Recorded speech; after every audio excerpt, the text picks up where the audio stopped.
இந்த உயர்ந்த குணச்சிந்தனை இருக்கக்கூடிய ஒரு குட்டி கதை சொல்கிறேன், சரிங்களா? அதாவது உயர்ந்த குணச்சிந்தனைக்கு என்ன செய்யறது பாருங்க. ஒரு நல்ல நதி ஓட இருந்துச்சாம்.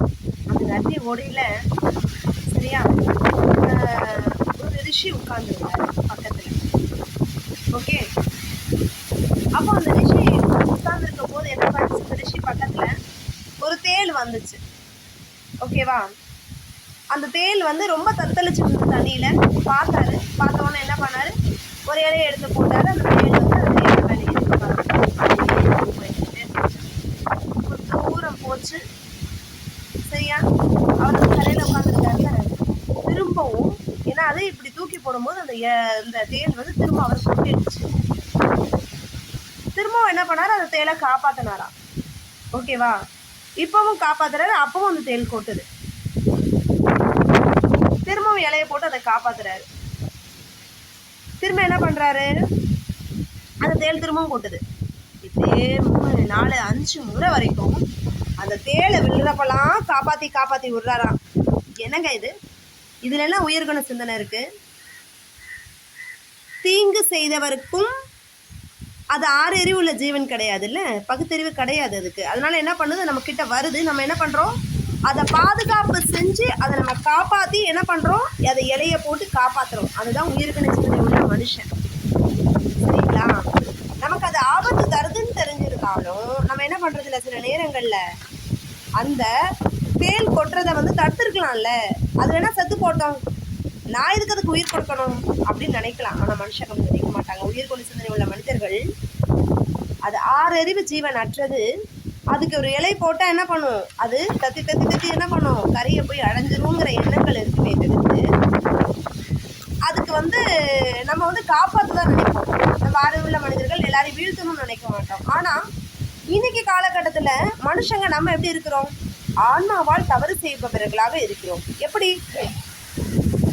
இப்போ நம்மலாம் பேசுகிறோம்ல, இந்த மாதிரி பேசும்போது நம்மளுடைய ஆன்மீக வாழ்க்கையை பாருங்கள். நிறைய பேர் வாழும்பொழுது சொல்லுவாங்க, சிலர்லாம் ஹை பிக்கில் இருப்பாங்க, சிலர்லாம் நிறைய ஹார்ட் ஒர்க் பண்ணுவாங்க, ஆனால் அவங்கள சக்ஸஸே பண்ண முடியாது.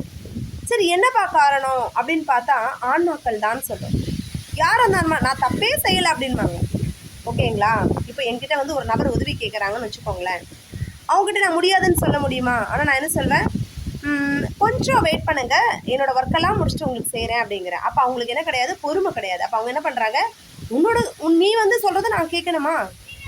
அப்போ என்ன ஆகிடுது, நான் யோசிக்கிறேன், என்னடா இது இவங்க இவ்வளோ. அப்போ நான் சொல்கிறேன், அக்கா என்னோட ஒர்க்கெல்லாம் முடிச்சுட்டு நான் உங்களுக்கு அப்படியே ஹெல்ப் பண்ணுறேனே. இது மாதிரி 2-3 பேர் ஒரே நாளில் உதவி கேட்குறாங்க. நான் என்ன பண்ணுறேன், என்னுடைய ஒர்க்கை முதல்ல முடிக்கும்னு நான் நினைக்கிறேன். அப்போ நான் ரொம்ப பெட்ஷீட் ஆகி படுத்துறேன். ஈவினிங் வரைக்கும் தெரியவே இல்லை. பட் ஆன்மாக்கள்லாம் சொல்லுது, இவங்கெல்லாம் கெட்டவங்க, இவங்களுக்கு ஹெல்ப் பண்ணாத, சப்போர்ட் பண்ணாத அப்படின்னு. நம்ம அடிப்பட்டால் தானே புத்தி வருது நமக்கு. எதிர்மறை எண்ணங்கள் கொண்ட மனிதர்கள் நம் அருகில் இருக்கும் பொழுது நமக்கு நன்மை கூட தீமையாக இருக்குது. So be alert and be aware of all those kinds of peoples. நம்ம ஹெல்ப் பண்ணுறது பெருசு இல்லை, ஆனால் அந்த உதவி பெறக்கூடிய நபர் தகுதி உள்ள நபர்களாக இருக்கணும். சரிங்களா? உண்மை பொய் இந்த ரெண்டையுமே பகுத்தறியக்கூடிய எண்ணங்கள் நமக்குள்ளே உருவாகணும். எண்ணங்கள் தான் என்ன பண்ணும், வாழ்க்கையை மேலே உயர்த்தும். சிறுமியான எண்ணங்கள் வாழ்க்கையை அழிக்கும். அப்போ உயர்குண சிந்தனையுள்ள மனிதர்களோட பழகும் பொழுது நாம் நல்லதையே பார்ப்போம், நல்ல சொல்ல பேசுவோம், நல்ல செயல்களையே செய்வோம். சரியா? அப்போ உயிர்குண சிந்தனையோட இருக்கலாமா? நம்ம இன்னைக்கு சொன்ன கதையும் கருத்தும் பிடிச்சிருந்தா லைக் பண்ணுங்க, ஷேர் பண்ணுங்க, கமெண்ட் பண்ணுங்க அண்ட் சப்ஸ்கிரைப் பண்ணுங்க. சரியா? எறும்பு பாருங்க, குட்டியாக என்ன பண்ணும், எப்போவுமே தன்னோட முயற்சியை விடாமல் ஃப்யூச்சருக்கு தேவையான ஃபுட்டும் தனக்குள்ளே ஸ்டோர் பண்ணி வச்சுக்கணும்.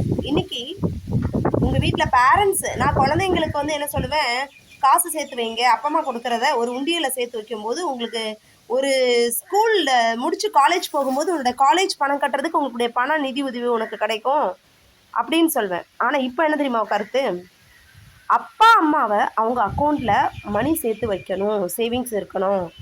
எறும்பு போல் எப்படி தெரியுமா, தாய் தகப்பன் உழைக்கும் போது என்ன பண்ணுறாங்க, தன் பிள்ளைகளுக்காக அவங்கள படிக்க வைக்கணும், அவங்க நினச்ச ட்ரீமில் அவங்க பெரிய பொசிஷனில் இருக்கணும், என்ன மாதிரி அவங்க கஷ்டப்படவே கூடாது. சரியா?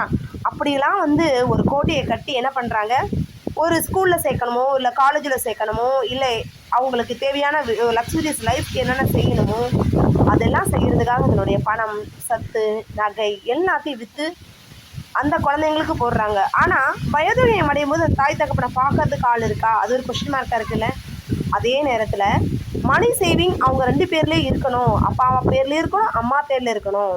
அப்போ இருக்கும் பொழுது அந்த குழந்தை பெரிய குழந்தையாக வளர்ந்தாலும் தன் தாய்க்கு தேவையான அந்த தேவைகளுக்கு அந்த குழந்தை செய்யுதோ இல்லையோ, அந்த பொண்ணு செய்கிறாங்களோ இல்லையோ, மகன் செய்கிறானோ இல்லையோ, இந்த பணம் அவங்களுக்கு பொருளாதாரத்துக்கு உதவியாக இருக்கும்.